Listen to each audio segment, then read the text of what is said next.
الاعلی نام۔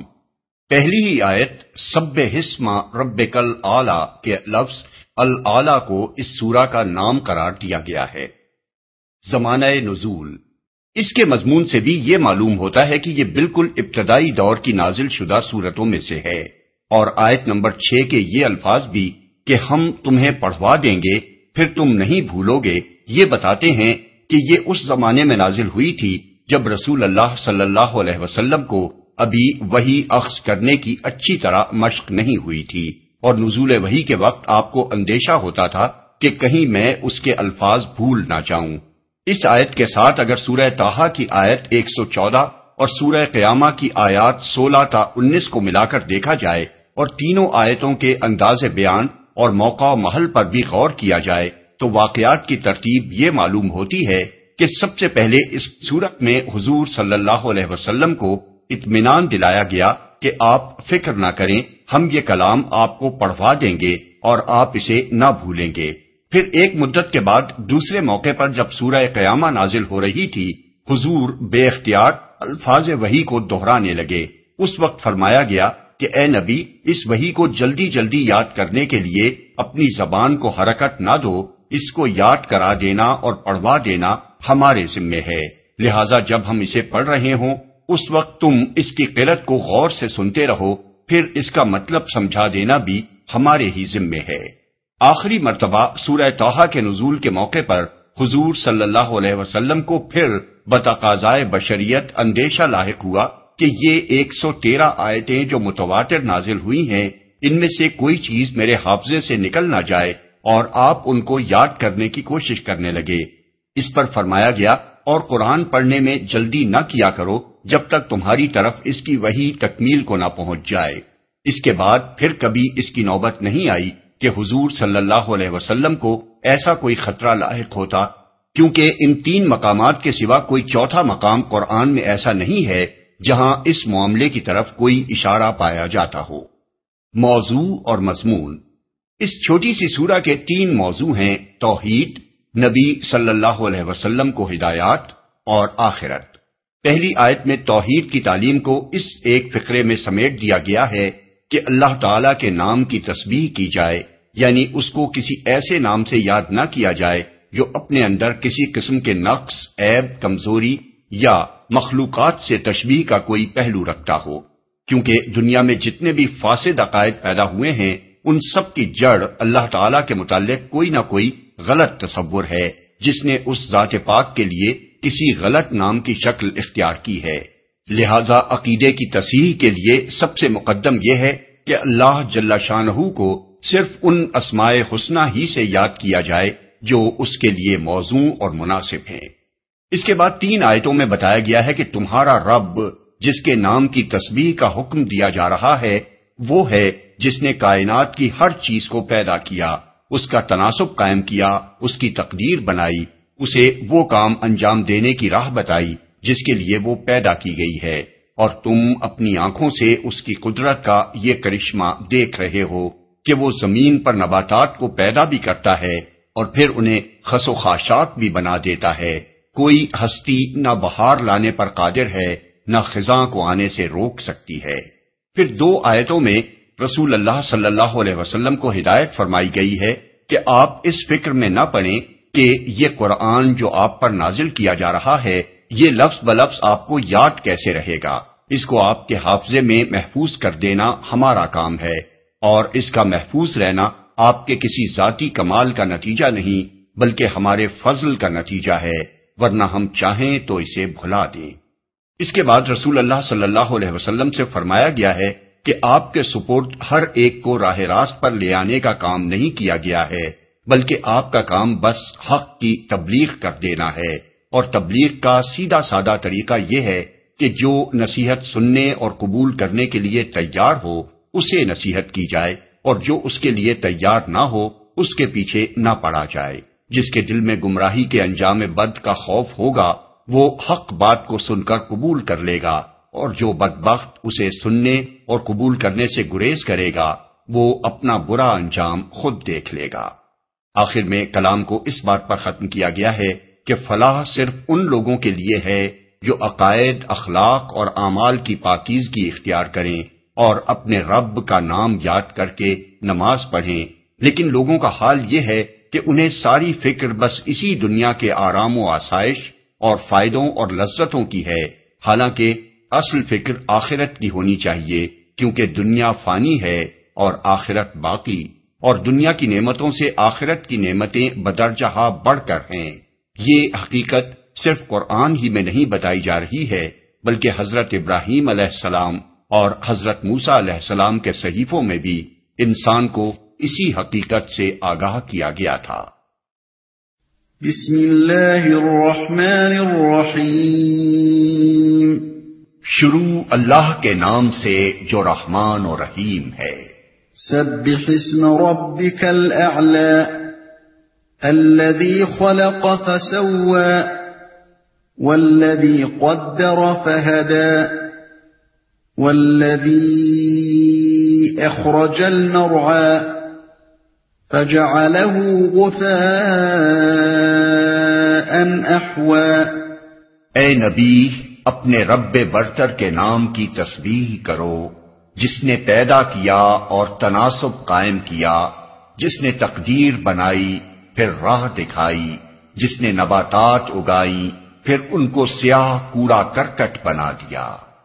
تسبیح کرو لفظی ترجمہ ہوگا اپنے رب برتر کے نام کو پاک کرو۔ اس کے کئی مفہوم ہو سکتے ہیں اور وہ سبھی مراد ہیں۔ نمبر 1، اللہ تعالیٰ کو ان ناموں سے یاد کیا جائے جو اس کے لائق ہیں، اور ایسے نام اس کی ذات برتر کے لیے استعمال نہ کیے جائیں جو اپنے معنی اور مفہوم کے لحاظ سے اس کے لیے موزوں نہیں ہیں، یا جن میں اس کے لیے نقص یا گستاخی یا شرک کا کوئی پہلو نکلتا ہے، یا جن میں اس کی ذات یا صفات یا افعال کے بارے میں کوئی غلط عقیدہ پایا جاتا ہے۔ اس غرض کے لیے محفوظ ترین صورت یہ ہے کہ اللہ تعالیٰ کے لیے وہی نام استعمال کیے جائیں جو اس نے خود قرآن مجید میں بیان فرمائے ہیں، یا جو دوسری زبان میں ان کا صحیح ترجمہ ہو۔ نمبر 2، اللہ کے لیے مخلوقات کے سے نام یا مخلوقات کے لیے اللہ کے ناموں جیسے نام استعمال نہ کیے جائیں، اور اگر کچھ صفاتی نام ایسے ہوں جو اللہ تعالیٰ کے لیے خاص نہیں ہیں بلکہ بندوں کے لیے بھی ان کا استعمال جائز ہے، مثلا رؤوف، رحیم، کریم، سمیع، بصیر وغیرہ، تو ان میں یہ احتیاط ملحوظ رہنی چاہیے کہ بندے کے لیے ان کا استعمال اس طریقے پر نہ ہو جس طرح اللہ کے لیے ہوتا ہے۔ نمبر 3، اللہ کا نام ادب اور احترام کے ساتھ لیا جائے، کسی ایسے طریقے پر یا ایسی حالت میں نہ لیا جائے جو اس کے احترام کے منافی ہو، مثلا ہنسی مذاق میں یا بیت الخلاء میں، یا کوئی گناہ کرتے ہوئے اس کا نام لینا، یا ایسے لوگوں کے سامنے اس کا ذکر کرنا جو اسے سن کر گستاخی پر اتر آئیں، یا ایسی مجلسوں میں اس کا نام لینا جہاں لوگ بےہودگیوں میں مشغول ہوں اور اس کا ذکر سن کر مذاق میں اڑا دیں، یا ایسے موقع پر اس کا نام پاک زبان پر لانا جہاں اندیشہ ہو کہ سننے والا اسے ناگواری کے ساتھ سنے گا۔ امام مالک کے حالات میں منقول ہے کہ جب کوئی سائل ان سے کچھ مانگتا اور وہ اس وقت اسے کچھ نہ دے سکتے تو عام لوگوں کی طرح اللہ دے گا نہ کہتے بلکہ کسی اور طرح معذرت کر دیتے تھے۔ لوگوں نے اس کا سبب پوچھا تو انہوں نے کہا کہ سائل کو جب کچھ نہ دیا جائے اور اس سے معذرت کر دی جائے تو لا محالہ اسے ناگوار ہوتا ہے۔ ایسے موقع پر میں اللہ کا نام لینا مناسب نہیں سمجھتا کہ کوئی شخص اسے ناگواری کے ساتھ سنے۔ احادیث میں حضرت عقبہ بن عامر جوہنی سے منقول ہے کہ رسول اللہ صلی اللہ علیہ وسلم نے سجدے میں سبحان ربی الاعلی پڑھنے کا حکم اسی آیت کی بنا پر دیا تھا، اور رکوع میں سبحان ربی العظیم پڑھنے کا جو طریقہ حضور نے مقرر فرمایا تھا وہ سورہ واقعہ کی آخری آیت فسبح بسم ربک العظیم پر مبنی تھا۔ بحوالہ مسند احمد، ابو داؤد، ابن ماجہ، ابن حبان، حاکم، ابن المنذر۔ تناسب قائم کیا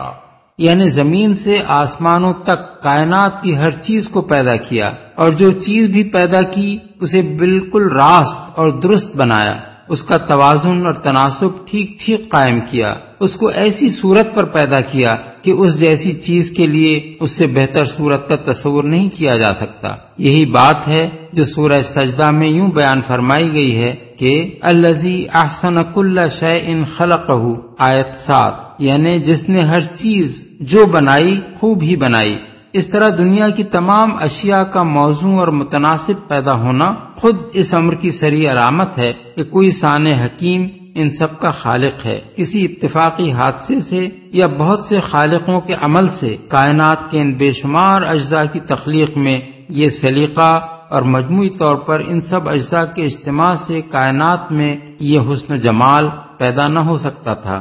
تقدیر بنائی،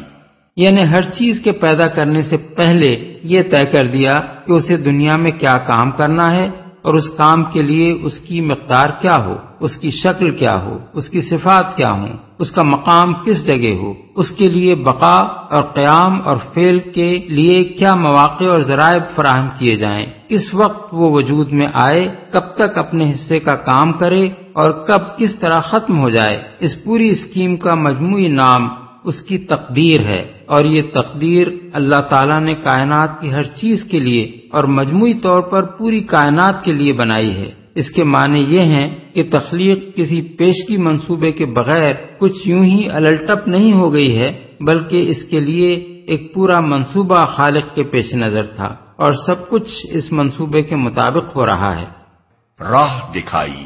یعنی کسی چیز کو بھی محض پیدا کر کے چھوڑ نہیں دیا، بلکہ جو چیز بھی جس کام کے لیے پیدا کی اسے اس کام کے انجام دینے کا طریقہ بتایا۔ بالفاظ دیگر وہ محض خالق ہی نہیں ہے، ہادی بھی ہے۔ اس نے یہ ذمہ لیا ہے کہ جو چیز جس حیثیت میں اس نے پیدا کی ہے اس کو ویسی ہدایت دے جس کے وہ لائق ہے، اور اسی طریقے سے ہدایت دے جو اس کے لیے موزوں ہے۔ ایک قسم کی ہدایت زمین اور چاند اور سورج اور تاروں اور سیاروں کے لیے ہے جس پر وہ سب چل رہے ہیں اور اپنے حصے کا کام انجام دے رہے ہیں۔ ایک اور قسم کی ہدایت پانی اور ہوا اور روشنی اور جمادات و معدنیات کے لیے ہے، جس کے مطابق وہ ٹھیک وہی خدمات بجا لا رہے ہیں جن کے لیے انہیں پیدا کیا گیا ہے۔ ایک اور قسم کی ہدایت نباتات کے لیے ہے، جس کی پیروی میں وہ زمین کے اندر اپنی جڑیں نکالتے اور پھیلاتے ہیں، اس کی تہوں سے پھوٹ کر نکلتے ہیں، جہاں جہاں اللہ نے ان کے لیے غذا پیدا کی ہے وہاں سے اس کو حاصل کرتے ہیں، تنے، شاخیں، پتیاں، پھل پھول لاتے ہیں اور وہ کام پورا کرتے ہیں جو ان میں سے ہر ایک کے لیے مقرر کر دیا گیا ہے۔ ایک اور قسم کی ہدایت خشکی، تری اور ہوا کے حیوانات کی بے شمار انواع اور ان کے ہر فرد کے لیے ہے، جس کے حیرت انگیز مظاہر جانوروں کی زندگی اور ان کے کاموں میں علانیہ نظر آتے ہیں، حتیٰ کہ ایک دہریہ بھی یہ بات ماننے پر مجبور ہو جاتا ہے کہ مختلف قسم کے جانوروں کو کوئی ایسا الہامی علم حاصل ہے جو انسان کو اپنے حواس و درکنار اپنے آلات کے ذریعے سے بھی حاصل نہیں ہوتا۔ پھر انسان کے لیے دو الگ الگ نوعیتوں کی ہدایتیں ہیں جو اس کی دو الگ حیثیتوں سے مطابقت رکھتی ہیں۔ ایک وہ ہدایت جو اس کی حیوانی زندگی کے لیے ہے، جس کی بدولت ہر بچہ پیدا ہوتے ہی دودھ پینا سیکھ لیتا ہے، جس کے مطابق انسان کی آنکھ، ناک، کان، دل، دماغ، پھیپھڑے، گردے، جگر، معدہ، آنتیں، اعصاب، رگیں اور شریانیں سب اپنا اپنا کام کیے جا رہے ہیں، بغیر اس کے کہ انسان کو اس کا شعور ہو یا اس کے ارادے کا ان اعضاء کے کاموں میں کوئی دخل ہو۔ یہی ہدایت ہے جس کے تحت انسان کے اندر بچپن، بلوغ، جوانی، کہولت اور بڑھاپے کے وہ سب جسمانی اور ذہنی تغیرات ہوتے چلے جاتے ہیں جو اس کے ارادے اور مرضی بلکہ شعور کے بھی محتاج نہیں ہیں۔ دوسری ہدایت انسان کی عقلی اور شعوری زندگی کے لیے ہے، جس کی نوعیت غیر شعوری زندگی کی ہدایت سے قطعاً مختلف ہے، کیونکہ اس شعبہ حیات میں انسان کی طرف ایک قسم کا اختیار منتقل کیا گیا ہے جس کے لیے ہدایت کا وہ طریقہ موزوں نہیں ہے جو بے اختیارانہ زندگی کے لیے موزوں ہے۔ انسان اس آخری قسم کی ہدایت سے منہ موڑنے کے لیے خواہ کتنی ہی حجت بازیاں کرے، لیکن یہ بات ماننے کے لائق نہیں ہے کہ جس خالق نے اس ساری کائنات میں ہر چیز کے لیے اس کی ساخت اور حیثیت کے مطابق ہدایت کا انتظام کیا ہے، اس نے انسان کے لیے یہ تقدیر تو بنا دی ہوگی کہ وہ اس کی دنیا میں اپنے اختیار سے تصرفات کرے، مگر اس کو یہ بتانے کا کوئی انتظام نہ کیا ہوگا کہ اس اختیار کے استعمال کی صحیح صورت کیا ہے اور غلط صورت کیا۔ نباتات اگائیں، اصل میں لفظ مرعا استعمال ہوا ہے جو جانوروں کے چارے کے لیے بولا جاتا ہے، لیکن سیاق عبارت سے ظاہر ہوتا ہے کہ یہاں صرف چارہ مراد نہیں ہے بلکہ ہر قسم کی نباتات مراد ہیں جو زمین سے اگتی ہیں۔ کوڑا کرکٹ بنا دیا، یعنی وہ صرف بہار ہی لانے والا نہیں ہے، خزاں بھی لانے والا ہے۔ تمہاری آنکھیں اس کی قدرت کے دونوں کرشمے دیکھ رہی ہیں، ایک طرف وہ ایسی ہری بھری نباتات اگاتا ہے جن کی تازگی و شادابی دیکھ کر دل خوش ہو جاتے ہیں، اور دوسری طرف اسی نباتات کو وہ زرد، خشک اور سیاہ کر کے ایسا کوڑا کرکٹ بنا دیتا ہے جسے ہوائیں اڑاتی پھرتی ہیں اور سیلاب خس و خاشاک کی صورت میں بہا لے جاتے ہیں۔ اس لیے کسی کو بھی یہاں اس غلط فہمی میں نہ رہنا چاہیے کہ وہ دنیا میں صرف بہار ہی دیکھے گا، خزاں سے اس کو سابقہ پیش نہیں آئے گا۔ یہی مضمون قرآن مجید میں متعدد مقامات پر دوسرے انداز میں بیان ہوا ہے۔ مثلا ملاحظہ ہو سورہ یونس آیت 24، سورہ کہف آیت 45، سورہ حدید آیت 20۔ سنقرئك فلا تنسى إلا ما شاء الله إنه يعلم الجهر وما يخفى۔ ہم تمہیں پڑھوا دیں گے، پھر تم نہیں بھولو گے سوائے اس کے جو اللہ چاہے، وہ ظاہر کو بھی جانتا ہے اور جو کچھ پوشیدہ ہے اس کو بھی نہیں بھولو گے۔ حاکم نے حضرت سعد بن ابی وقاص سے اور ابن مردویہ نے حضرت عبداللہ بن عباس سے روایت نقل کی ہے کہ رسول اللہ صلی اللہ علیہ وسلم قرآن کے الفاظ کو اس خوف سے دہراتے جاتے تھے کہ کہیں بھول نہ جائیں۔ مجاہد اور کلبی کہتے ہیں کہ جبریل وہی سنا کر فارغ نہ ہوتے تھے کہ حضور بھول جانے کے اندیشے سے ابتدائی حصہ دہرانے لگتے تھے۔ اسی بنا پر اللہ تعالیٰ نے نبی صلی اللہ علیہ وسلم کو یہ اطمینان دلایا کہ وحی کے نزول کے وقت آپ خاموشی سے سنتے رہیں، ہم آپ کو اسے پڑھوا دیں گے اور وہ ہمیشہ کے لیے آپ کو یاد ہو جائے گی۔ اس بات کا کوئی اندیشہ آپ نہ کریں کہ اس کا کوئی لفظ بھی آپ بھول جائیں گے۔ یہ تیسرا موقع ہے جہاں رسول اللہ صلی اللہ علیہ وسلم کو وحی اخذ کرنے کا طریقہ سکھایا گیا ہے۔ اس سے پہلے کے دو مواقع سورہ طٰہٰ آیت 114 اور سورہ قیامہ آیات 16 تا 19 میں گزر چکے ہیں۔ اس آیت سے یہ بات ثابت ہوتی ہے کہ قرآن جس طرح معجزے کے طور پر حضور صلی اللہ علیہ وسلم پر نازل کیا گیا تھا، اسی طرح معجزے کے طور پر ہی اس کا لفظ لفظ آپ کے حافظے میں محفوظ بھی کر دیا گیا تھا، اور اس بات کا کوئی امکان باقی نہیں رہنے دیا گیا تھا کہ آپ اس میں سے کوئی چیز بھول جائیں یا اس کے کسی لفظ کی جگہ کوئی دوسرا ہم معنی لفظ آپ کی زبان مبارک سے ادا ہو جائے۔ جو اللہ چاہے۔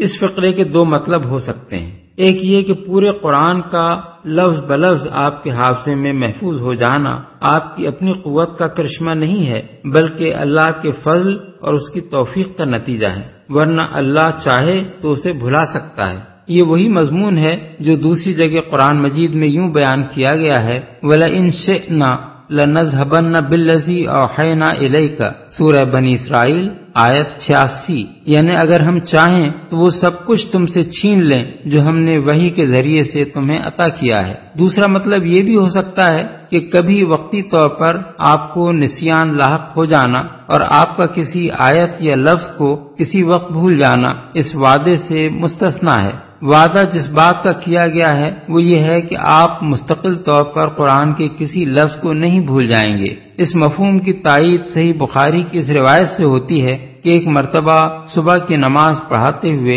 رسول اللہ صلی اللہ علیہ وسلم قرأت کے دوران میں ایک آیت چھوڑ گئے۔ نماز کے بعد حضرت ابی بن کعب نے پوچھا، کیا یہ آیت منسوخ ہو چکی ہے؟ حضور نے فرمایا، نہیں، میں بھول گیا تھا۔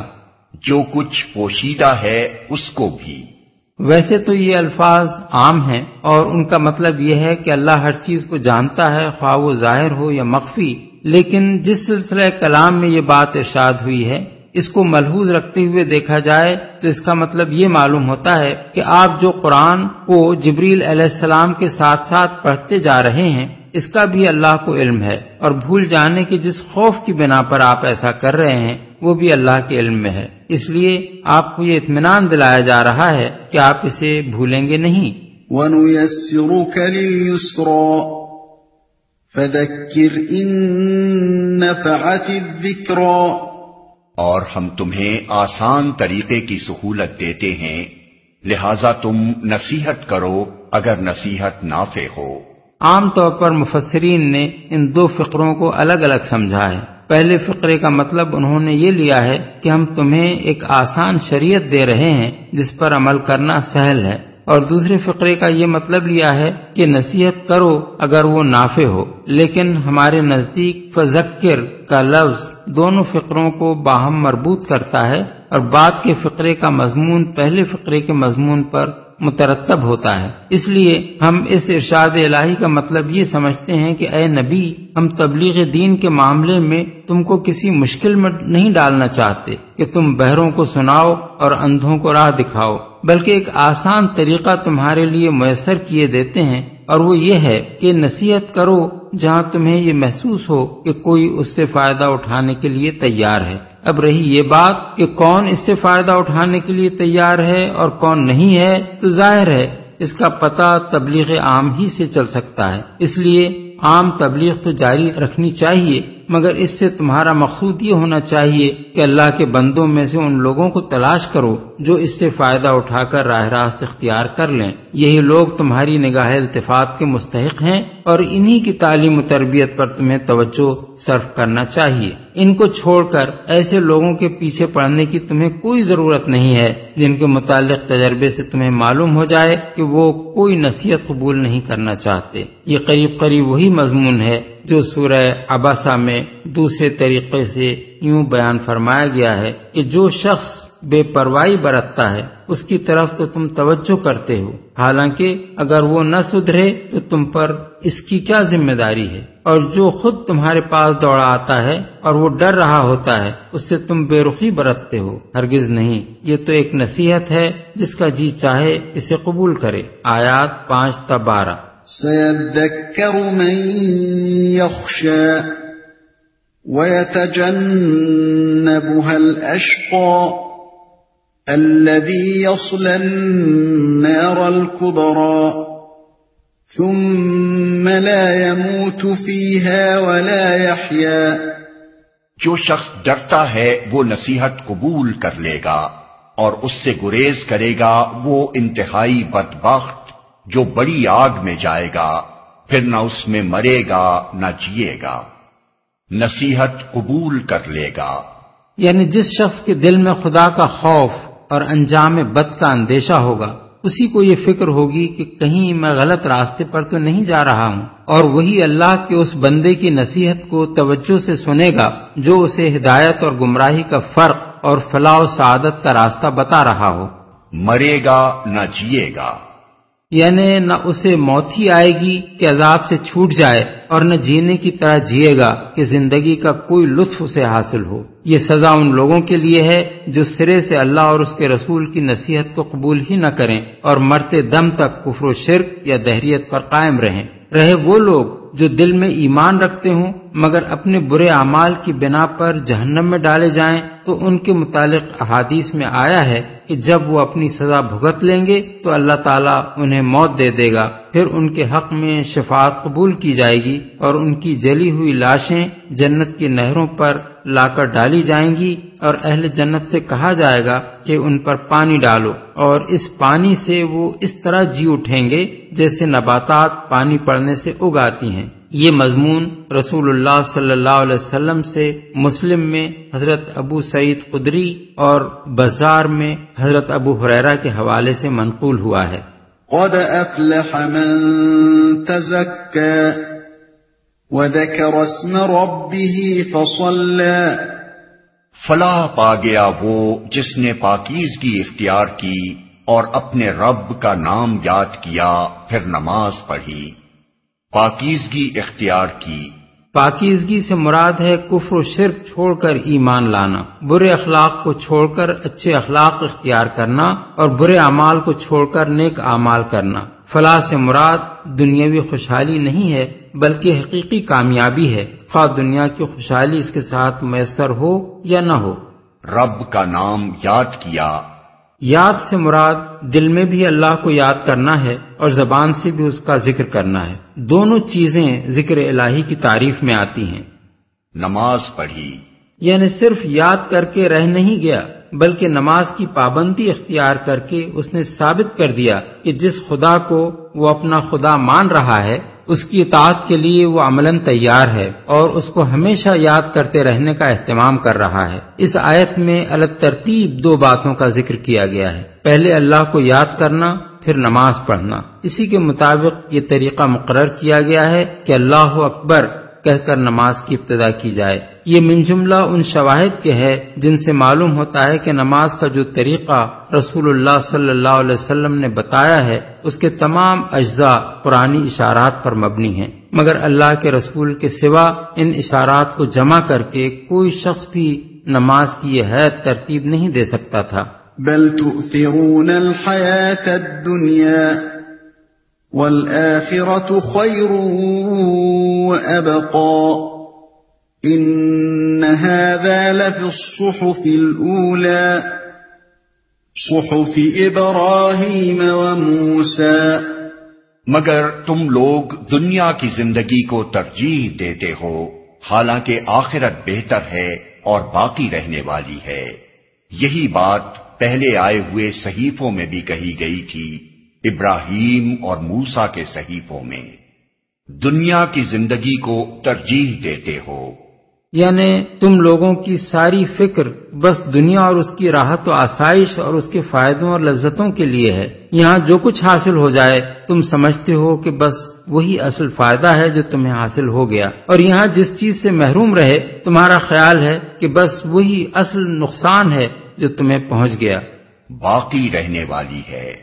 یعنی آخرت دو حیثیتوں سے دنیا کے مقابلے میں قابل ترجیح ہے۔ ایک یہ کہ اس کی راحتیں اور لذتیں دنیا کی تمام نعمتوں سے بڑھ کر ہیں، اور دوسرے یہ کہ دنیا فانی ہے اور آخرت باقی۔ ابراہیم اور موسیٰ کے صحیفوں میں یہ دوسرا مقام ہے جہاں قرآن میں حضرت ابراہیم اور حضرت موسیٰ کے صحیفوں کی تعلیم کا حوالہ دیا گیا ہے۔ اس سے پہلے سورہ نجم رکوع 3 میں ایک حوالہ گزر